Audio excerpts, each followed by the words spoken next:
ஓம் ஸ்ரீ வராகி தாயே போற்றி.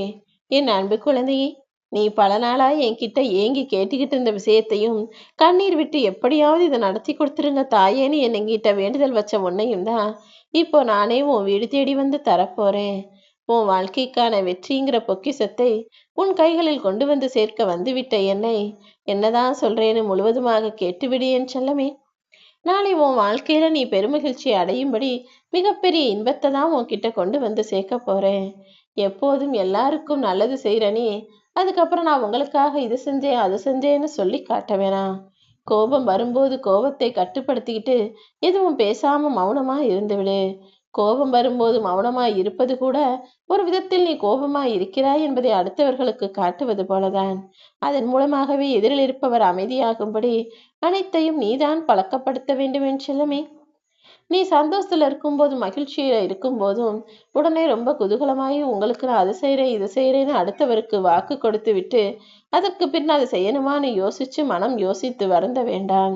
மகிழ்ச்சியா இருக்கும்போது வாக்கு கொடுக்காத, கோபம் வரும்போது எதுவும் பேசாத, நல்லது செஞ்சுட்டு சொல்லி காட்டாத, தவறு செஞ்சுட்டு அதை நான் செஞ்சது தவறே இல்லைன்னு வாதாடி பேசாத. நீ துன்பத்தில் இருக்கும்போதும் உன்னுடைய வாழ்க்கை கஷ்டத்துல இருக்கும்போதும் எல்லாரும் இப்படி சுயநலமா இருக்காங்களே, மனிதர்கள் எல்லாரும் கெட்டவர்கள் என யாரையும் எடை போடவோ முடிவெடுக்கவோ வேண்டாம். அதே போல உன் வாழ்க்கை நல்லா சந்தோஷமா மாறின பிறகு, இன்பமும் மகிழ்ச்சியும் உனக்கு கிடைச்ச பிறகு யாரையும் ஒதுக்கி வச்சு நீ மட்டும் சந்தோஷமா வாழ நினைக்காதே என் செல்லமே. அடுத்தவங்களை ஏமாத்தி நீ சந்தோஷமா வாழ்றதோ, அடுத்தவங்களை கேலி செஞ்சு சிரிப்பதோ உனக்கு வேண்டாம். கோபம் வரும்போதும் ஆத்திரம் வரும்போதும் சந்தோஷத்தில் இருக்கும்போதும் கூட எந்த முடிவையும் எடுக்க வேண்டாம். ஏன்னா இப்படி நான் வேண்டாத செயல்களை எல்லாம் செய்ய வேண்டாம் என சொல்லிய பிறகும் அதை செய்யக்கூடிய ஆளா இருந்தினா அப்புறம் என்னால கூட உன்னை காப்பாற்ற முடியாது. வாழ்க்கைனா எதை செய்யணும்னு யோசிச்சுக்கிட்டே இருக்கிறதுக்கு பதிலா எதை செய்யக்கூடாது என்பதில் நீ தெளிவான ஆளா மாறி அதையெல்லாம் ஒதுக்கி வச்சிட்டாலே அடுத்து நீ செய்யக்கூடியதெல்லாம் நல்லபடியாக தானாக அமைந்துவிடும். வாழ்க்கையில படிக்கிறதுங்கிறது பல விஷயங்களை தெரிஞ்சுக்கிறதுங்கிறது சாப்பாடு சாப்பிடுவதை போலதான். நீ எவ்வளவு சாப்பிடுற எவ்வளவு தெரிஞ்சுக்கிறங்கிறது முக்கியம் இல்ல. நீ தெரிஞ்ச விஷயங்களை உன் வாழ்க்கைக்கு எப்படி பயன்படுத்திக்கிட்ட, நீ சாப்பிட்டதுல எவ்வளவு ஜீரணமாச்சு என்பதுதானே முக்கியம். எப்போது எந்த விஷயத்தை உன்னை பார்க்க நேர்ந்தாலும் கேட்க நேர்ந்தாலும் அது உன் வாழ்க்கையில எந்த விதத்துல உனக்கு பயன்படும் என அதை உனக்கு சாதகமாக உன் வாழ்க்கைக்கு சாதகமாக மாற்ற முயற்சி செய். நீ வாழ்க்கையில சந்தித்த மனிதர்களில் பல பேர் உன்னை ஏமாத்திருக்காங்க, பல பேர் உனக்கு கஷ்டத்தை கொடுத்துருக்காங்க. ஒரு சிலர் சுயநலமா அவங்க லாபத்துக்காக உன்னை பயன்படுத்திக்கிட்டு அதுக்கப்புறம் உன்னை தள்ளி விட்டுருக்காங்க. ஒரு சிலர் உன்னை அவமானப்படுத்தி பேசியிருக்காங்க. ஒரு சிலர் உனக்கு பாடம் கத்து கொடுத்துருக்காங்க. ஆனா உன்னை மட்டும் நினைப்புல வச்சுக்கோ என் செல்லமே. இவங்க எல்லாரும் கெட்டவங்களா இருந்தாலும் உன்னை ஏமாற்றி உனக்கு துரோகம் செஞ்சு உன்னை அவமானப்படுத்தி இருந்தாலும் அவர்கள் மூலமாகத்தான் நீ சிறந்த மனிதனாக மாறப்போகிறாய். நீ நல்ல ஆளா வர்றதுக்கும் உன் வாழ்க்கையில நீ ஜெயிக்கிறதுக்கும் அவர்களும் ஒரு முக்கியமான காரணமாகத்தான் இருக்கிறார்கள். நீ வைரமாகவே இருந்தாலும் அதை புரிஞ்சுக்காதவங்க கையில கிடைச்சினா உன்னை கூழாங்கல்ல தான் நினைப்பாங்க. ஆனா நீ கூழாங்கல்லாகவே இருந்தாலும் தகுதி உள்ளவர்கள் கையில் கிடைத்தால் அதை உன்னால் வைரமாய் மாற்றி விடுவார்கள் என் செல்லமே. ஆக மொத்தத்துல உன்னுடைய மதிப்பு என்பது உன்னை மட்டும் சார்ந்தது கிடையாது. உனக்குள்ள தகுதியும் திறமையும் ஆற்றல்களும் அறிவும் நிறைய இருக்கு. உனக்கு கூட இருக்கிறவங்களும் அதை புரிஞ்சுக்கிட்டு உனக்கான மதிப்பு மரியாதையும் கொடுத்தாங்கன்னா நீ சேரும் இடத்தை பொறுத்துதான் உன்னுடைய அருமை பெருமை இந்த உலகத்தில் அனைவருக்கும் தெரிய வரும் என் தங்கமே. இப்போலாம் வாழக்கூடிய இந்த தலைமுறையில 50 வயசு ஆன பிறகு எல்லாருடைய புலம்பலும் என்னவா இருக்கு தெரியுமா? என்னை பெத்தவங்களையும் நான் தான் பார்த்துக்கிறேன், நான் பெத்தவங்களையும் நான் தான் பார்த்துக்கிறதா இருக்கு. எல்லாருக்கும் சேர்த்து நானே வேலை செய்கிறேன். என்னை உட்கார வச்சு எனக்காக நல்லது செய்கிறவங்களும், எனக்காக என்ன பிடிக்கும்னு கேட்குறவங்களும், எனக்காக வேலை செய்கிறவங்களும் யாருமே இல்லைன்னு யோசிக்கிறாய? கவலைப்படாத. உனக்காக எல்லாத்தையும் செய்யறதுக்கு உன் வராகி அம்மா நான் இருக்கேன். ஓலை குடிசையா இருந்தாலும் அங்க குடும்பமா ஒத்துமையா வாழ்ந்தாதானே அது சந்தோஷம். அதை விட்டுட்டு கோடி கோடியா சம்பாதிச்சு மாளிகையை கட்டிட்டு அதில் ஒரே ஒருவர் மட்டும் வாழ்வதும் குடும்பத்தை விட்டு தனியாய் தனித்து இருப்பதும் சந்தோஷமும் நிம்மதியும் தராத விஷயங்கள் தானே. அதனாலதான் சொல்றேன், நீ எவ்வளவுதான் சம்பாதிச்சாலும் உன்னை பெத்தவங்களை உன் கூடவே வச்சுக்கிட்டு சந்தோஷத்தை அனுபவிச்சு வாழ பழகு. இளமையில எல்லாத்தையும் சமாளிச்சிடலான்ற துணிவு இருக்கும், தைரியம் இருக்கும். இளமையின் வலிமை உனக்கு இருந்தாலும் கூட முதியவர்களோடும் பெரியவர்களோடும் உன்னை சார்ந்திருக்க கூடியவர்களோடும் உன் குடும்பத்துல இருக்கவங்க கூடயும் கொஞ்சம் அனுசரிச்சு விட்டு கொடுத்து பேச பழகு. ஏன்னா உன் குடும்பத்தை விட இந்த உலகத்துல நீ எதையும் பெருசா சம்பாதிச்சிட போறதில்லை என் செல்லமே. உன் குடும்பமும் அதில் இருக்க மனிதர்களும் தான் நீ சம்பாதித்த மிகப்பெரிய சொத்து. அவங்களுக்காக நீ நிறைய செய்யணும்னு நினைக்கிற, செய்யணும்னு ஆசைப்படுற.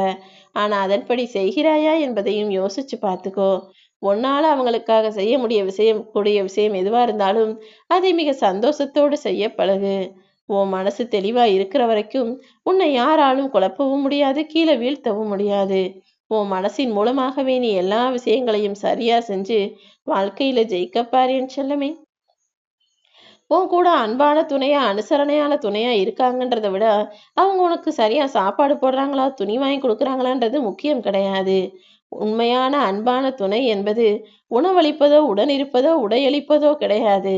உன்னுடைய எண்ணங்களுக்கும் உணர்வுகளுக்கும் மதிப்பு கொடுக்குறாங்களா, உன்னை புரிஞ்சு நடந்துக்கிறாங்களா, உனக்கு ஏதாவது உடம்பு சரியில்லை அல்லது ஏதாவது உனக்கு ஒரு கஷ்டம்னா உனக்காக வந்து துணையா நிற்கிறாங்களா, ஆறுதல் சொல்றாங்களாங்கிறது தானே முக்கியம். அப்படி உன்னை சரியாக புரிந்து கொண்ட துணை உன் அருகில் இருக்கும்படி இந்த வராகி அம்மா எல்லாத்தையும் பார்த்து பார்த்து செஞ்சுக்கிட்டு தான் இருக்கேன். உன் மனம் போலவே, உன் விருப்பம் போலவே உனக்கான நீ எதிர்பார்த்த மாற்றங்கள் அவங்க மனசுல நிச்சயமாய் உண்டாகும். மன பலத்தை இழந்துவிட்டு வருந்தாதே. ஏன்னா உடம்பு என்னதான் பலமா இருந்தாலும், நீ என்னதான் இளமையான வயதோடு இருந்தாலும் மனசுல தைரியமோ பலமோ இல்லாட்டி வீண்தானே. எப்போது மனசளவுல நீ தைரியமாயிரு. உன் வாழ்க்கையிலையும் நீ ஜெயித்து விடலாமேன்னு செல்லமே. உன் கஷ்டத்துல உனக்காக உதவக்கூடிய கருணை உள்ளம் கொண்ட இந்த வராகியம்மா நான் சொல்றேன். எல்லா சூழ்நிலைகளையும் சமாளிச்சு கடந்து வந்து நிச்சயமாக நீ ஜெயிக்க தான் போற. ஒரு பெரிய மரத்துல இருந்து நிறைய காயும் கனிகளும் எல்லாருக்கும் கொடுக்கும். ஆனா அந்த மரம் தனக்குன்னு ஏதாவது கனிகளை எடுத்து வைத்துக் கொள்கிறதா? இல்லைதானே. அப்படிதான் நீயும் சுயநலம் இல்லாமல் உனக்காக கொஞ்சம் எடுத்து வச்சுட்டு அடுத்தவங்களுக்கு கொடுத்தா கூட போதும்னு நான் சொல்றேன். எல்லாமே எனக்கு தான் வேணும்னு எதிர்பார்க்காம அதே நேரத்துல அடுத்தவங்களுக்கே எல்லாத்தையும் அள்ளி கொடுக்கவும் நான் சொல்லல. உனக்கென ஒரு சேமிப்பை உனக்கென தனியா வச்சுக்கிட்டு அடுத்தவங்களுக்காகவும் வாழ பழகு. அடுத்தவங்களுக்காக உதவி செய்யன்னு சொல்றேன். சில விஷயங்களை நானே யோசிக்காத அளவுக்கு நீ மிக பெருசா யோசிக்கிற.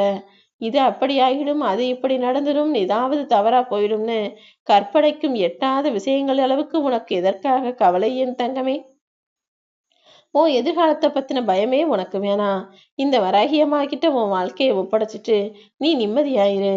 உன் எதிர்கால தேவைகள் எதுவோ, உனது கனவு எதுவோ அது அத்தனையையும் நனவாய் நிறைவேற்றி அத்தனையும் உனக்கான சந்தோஷமாய் மாறும்படி செய்ய நான் இருக்கேன்.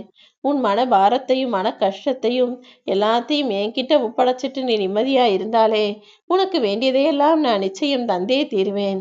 நீயே பல நாளா எதிர்பார்த்து என்கிட்ட கேட்டதை தான் இப்போ நான் உனக்கு கொடுக்க போறேன். அந்த வெற்றி பொக்கிஷத்தை பெறுவதற்காக ஓடி வந்து விட்டாய் அல்லவா. இனிமே நாளைக்கு என்ன நடக்குமோன்ற பயமே உனக்கு வேண்டாம். உனக்கு துணையா இருக்கக்கூடிய நானே உன் மன சங்கடங்களையும் கவலைகளையும் கஷ்டங்களையும் எல்லாத்தையும் துரத்தி அடிச்சு உனக்கான சந்தோஷத்தை தருவேன். அடைபட்ட கூண்டுலேருந்து பறவையை திறந்து விட்டா எப்படி சந்தோஷமா பறக்குமோ, அதே போல நீயும் உன்னுடைய துன்பங்களையும் கவலைகளையும் மனம் திறந்து வெளியே விட்டுட்டு சந்தோஷமா நிம்மதியா வாழ்க்கையை வாழ ஆரம்பி. என்னை நேசிக்கும் என் அன்பு குழந்தையான உன்னை நானும் நேசிக்கிறேன். நிச்சயமா உன் மனசு சந்தோஷப்படும்படி உனக்கு நல்லதையே நடத்தி தருவேன்.